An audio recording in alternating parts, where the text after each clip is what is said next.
عن الدوري. معانا الكابتن محمد يوسف زيزو. يا كابتن زيزو،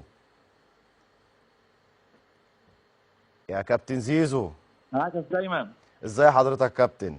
الله يسلمك يا زلمه، كل سنه وحضرتك طيب. عامل ايه يا نجم المحله؟ الحمد لله الحمد لله زين الحمد لله. يمكن الدوري بقى في حته تانية دلوقتي يا كابتن، يعني عايزين نعرف راي حضرتك في الموضوع ده. بص حضرتك، الدوري السنه دي مختلف تماما عن السنين اللي فاتت. يعني السنه دي طلع ثلاثه من تحت، ثلاث فرق ما كانش فيه هبوط السنه اللي فاتت. فطبعا الدوري دلوقتي بقى 21 فرقه، كل فرقه بتلعب 20 مباراه، وخلاص بالفعل لعبوا 20 مباراه. دلوقتي في الدور الثاني بيبقى 7 فرق اللي فوق بيلعبوا بعض عشان نوصل لمين ياخد بطوله الدوري. وال 14 الفرق اللي تحت بيصارعوا على ان في 4 يهبطوا وفي اللي هيستنى. تمام. تمام. السنه الجايه برضه هيطلع 3 فرق وينزل 4 السنه دي لحد ما يوصل ل 18 فرقه، بعد كده تقدر تستخدم الدوري. تمام. طبعا الدوري فيه كلام ثاني خالص، الاهلي بيقع، الزمالك بيساعد الاهلي برضه ان هو يقف ثاني. كل ما الاهلي يجي يقع الزمالك بيراميدز يساعدوه ان هو يقف ثاني.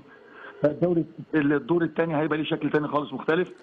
العقوبات اللي اداره النادي الاهلي موقعه اللعيبه هي عقوبات صح مش غلط، عشان نقدر نوصل بان لعيبه النادي الاهلي المفروض مش ده السكواد اللي المفروض نشتغل يعني نبقى شكلنا وحش بالطريقه دي. لا، احنا المفروض نكون اعلى باللعيبه اللي معانا. دي حقيقة. ما عندك لعيبه بمليارات ولعيبه بملايين، ما ينفعش يكون ده مستوى النادي الاهلي. احنا كنا كمان كان النادي الاهلي بيشنا ورينا، كنا بنسمع عن النادي الاهلي وكنا نتفرج على كوره. دلوقتي ان في فلوس ومفيش كوره قد كده برضه. يعني عندنا لعيبه ما شاء الله، عندنا 5 لعيبه في النادي الاهلي، معلش في 3.5 مليون يورو، في 4 مليون يورو. معلش اللعيبه دي المفروض ان انت بتلعب في النادي الاهلي. النادي الاهلي حاجه ثانيه خالص.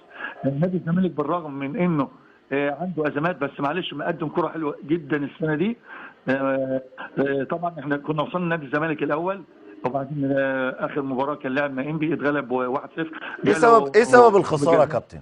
في المباراه برضه حسام عبد المجيد ما سوء توفيق، طلعت المباراه 1-0 للانبي. طبعا يعني سبحان الله انبي ده كان في ال 14 اللي تحت، بالفوز دوت دخل في السبعه اللي فوق. دلوقتي مع فرق القمه اللي هم بيلعبوا عليه على بطوله الدوري. الدور الثاني ان شاء الله هنتفرج على دوري جامد جدا، ما تعرفش مين بقى اللي هياخد البطوله. هو الدوري ولع اصلا يا كابتن، يعني الدوري بقى في حته تانية دلوقتي، ما بقتش عارف مين واخد البطوله، مين هيكسب مين هيخسر. بس انا بسال حضرتك، يمكن بقول لك ايه سبب خساره الانديه الكبرى زي الزمالك والاهلي؟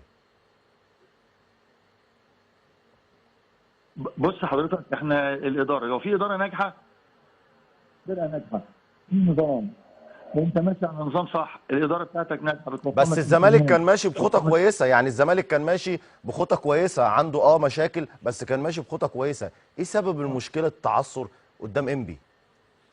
بص يا كابتن، بالنسبه للزمن، بالنسبه للمباريات اللي فاتت دي، ممكن اقول لك يعني ماشي معلش اللعيبه خدوا الثقه زياده في نفسها ان هي هتفوز على انبي، لانها فازت في المباريات اللي راحت اللي فاتت. كانت بتلعب كويس ماشيه بريتم كويس.